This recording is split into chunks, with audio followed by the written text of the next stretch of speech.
Hi, Steven here with Steven 3 Adventure YouTube channel, and today I'm going to start a new photography series to my channel, and this will be the first episode. Right now I'm in the art center, Midtown Atlanta. I bought my Fuji xt30 with me with this 33mm lens, and because I'm using an APS-C frame, so this 33mm is equivalent to 50 in the full frame. So I want to check the different perspective.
Tesla through the mirror.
Thank you.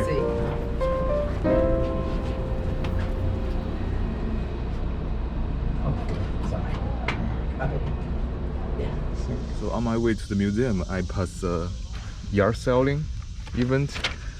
I just got these 3 art pieces. It's pretty good for the price. See, this is nice.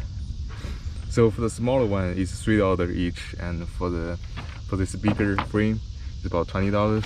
So I think it's worth it. I need some decoration to my office cubicle and also to my apartment.